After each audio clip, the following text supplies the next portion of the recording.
Bacaan dari Kisah Para Rasul. Stefanus yang penuh dengan karunia dan kuasa mengadakan mujizat-mujizat dan tanda-tanda di antara orang banyak. Tetapi tampillah beberapa orang dari jemaat Yahudi yang disebut jemaat orang Libertini. Anggota-anggota jemaat ini adalah orang-orang dari Kirene dan dari Alexandria. Mereka datang bersama dengan beberapa orang Yahudi dari Kilkia dan dari Asia. Orang-orang itu bersoal jawab dengan Stefanus, tetapi mereka tidak sanggup melawan hikmatnya dan roh yang mendorong dia berbicara. Lalu mereka menghasut beberapa orang untuk mengatakan, "Kami telah mendengar dia mengucapkan kata-kata hujat terhadap Musa dan Allah." Dengan jalan demikian, mereka mengadakan suatu gerakan di antara orang banyak, serta tua-tua dan ahli-ahli Taurat. Maka mereka menyergap Stefanus, lalu menyerahkan dan membawanya ke hadapan mahkamah agama. Lalu mereka mengajukan saksi-saksi palsu yang berkata, "Orang ini terus-menerus mengucapkan perkataan yang menghina tempat kudus ini dan hukum Taurat.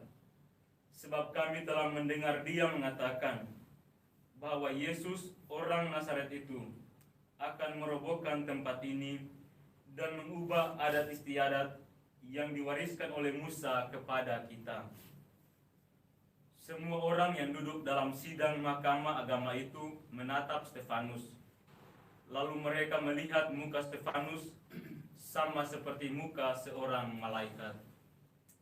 Demikianlah sabda Tuhan. Syukur kepada Allah.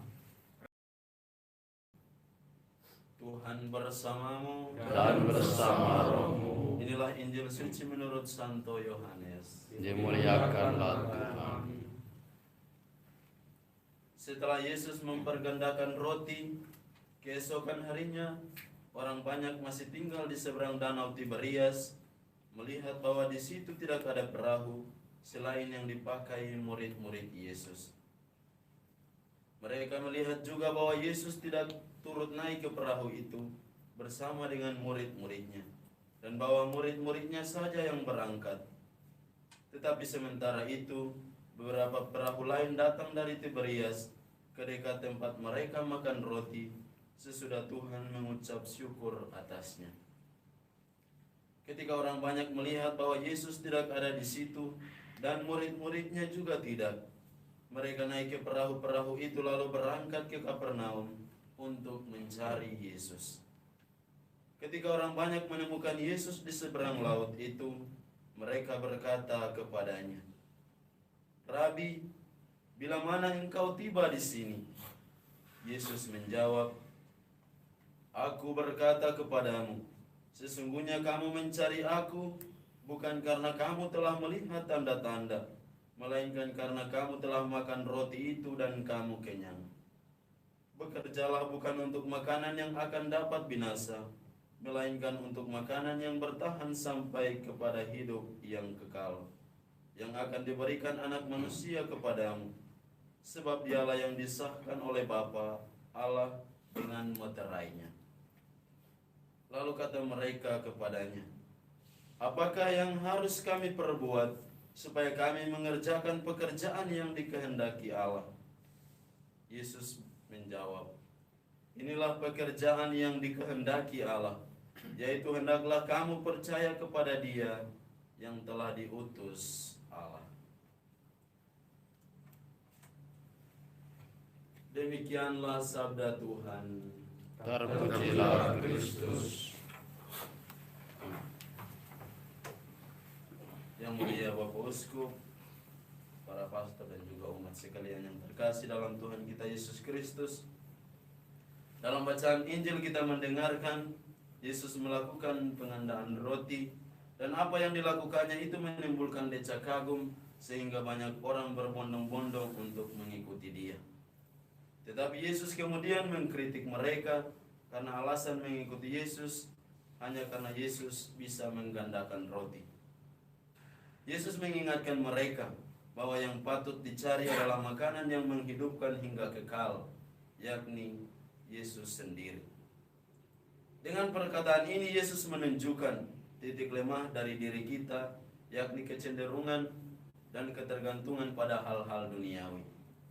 Yesus ingin agar kita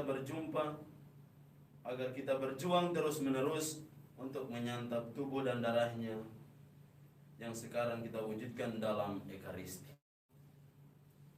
Saya di Sanana ada menampung sekitar 13 anak dari Stasi. Salah satu aturan wajib hidup di asrama adalah wajib ikut misa pagi. Kalau tidak, maka tinggal di luar saja dan jangan tinggal bersama pastor di pastoran. Suatu ketika ada satu umat yang rajin sekali misa pagi. Dia bertanya begini, "Pastor, katekis itu tidak misa, kenapa pastor tidak sekeras? Pastor tidak keras kepada dia seperti pastor keras kepada anak-anak asrama." Saya mempunyai 2 jawaban kepada bapak itu. Pertama, dalam konteks pembinaan ada hal yang harus dipaksakan untuk menciptakan kebiasaan yang baik. Yang kedua, pastor tidak keras kepada katekis karena misa harian itu dilakukan pertama-tama oleh pastor untuk dirinya sendiri. Kalau kemudian ada umat yang ikut, maka itu satu hal yang sangat baik.